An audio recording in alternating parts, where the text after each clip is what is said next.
Welcome to the President's Diary, your weekly look at bold, hands-on leadership. This week, President Dr. Muhammad Irfan Ali led major developments in healthcare, security, and diplomacy, all part of his plan to improve lives and transform communities. On Sunday, during a live social media broadcast, President Ali reminded citizens that more than 200 taxes have been rolled back, with no new taxes added in the past 5 years. He said this forms part of a broader strategy to reduce poverty, support working families, and drive national development through social programs, tax incentives, and major infrastructure investments. How do we intend to take this forward? And not only take it forward, but to ensure we build in a systemic way. Because to address these issues comprehensively, we have to do it in a systemic way. We have to do it in a way in which the policies and programs do not only address the short-term challenges, but the policies and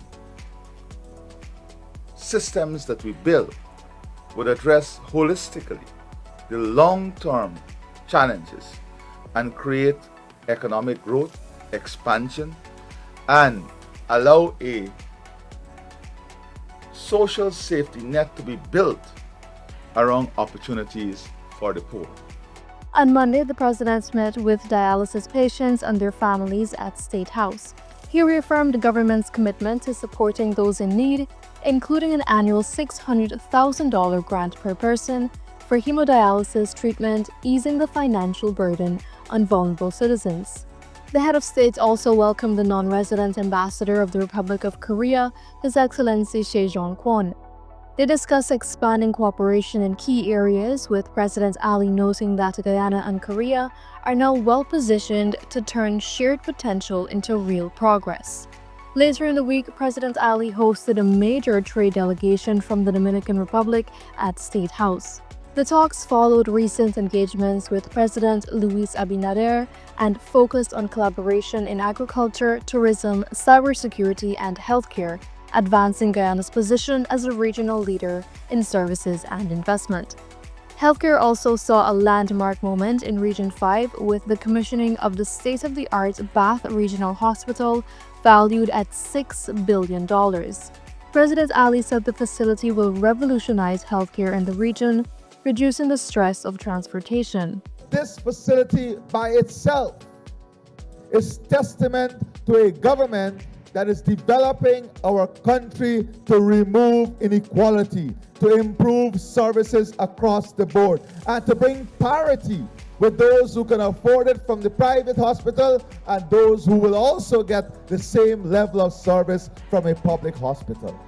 In a historic move, more than 2,000 officers of the Guyana Police Force will receive promotions starting August 1, 2025. During his address at Evilary, President Ali commended the ranks for their dedication, highlighting that the promotion process will recognize clean service records and years of contribution.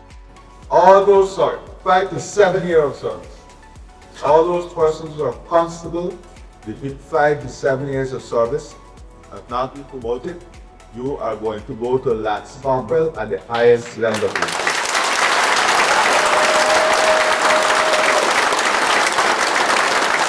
The elevation will span across several ranks, including promotions from constable to lance corporal to corporal, corporal to sergeant, and sergeant to inspector.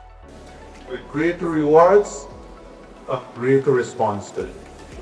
I want to honor what you do, honor your job.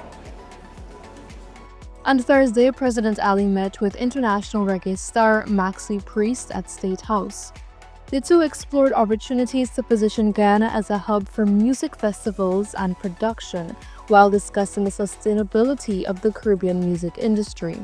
In celebration of emancipation, President Ali also hosted several African heritage groups on Friday, reaffirming the government's support for cultural preservation through music, traditional clothing, and the arts.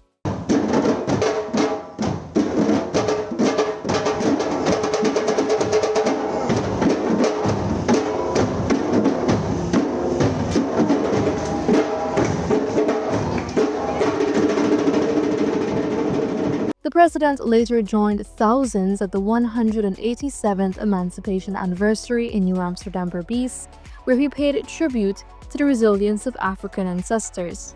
We honor the indomitable spirit of our African forebears, who in the crucible of bondage kindled the flame of dignity that still guides our nation.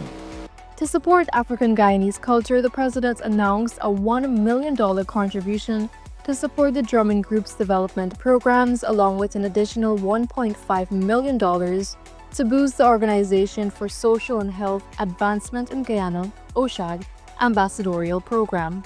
The Konganaya Group, your work among young people is enormous, and I'm committing $1 million, 1 million Guyana dollars for the further development of your group. And OSHAG, this important organization, has embraced young people. Your ambassadorial program is second to none. And wrapping up the week, the president visited Port Kaituma in Region 1, where he met with residents during a public meeting. There he announced a reduction in electricity costs, jump-starting the cocoa and coffee industry, and a suite of initiatives aimed at further improving the lives of residents in remote communities. From expanding healthcare and building regional ties to investing in culture and community well-being, this week once again reflected a president deeply committed to building a stronger, more resilient Guyana. Join us next time on the President's Diary as we continue to follow the footsteps of leadership.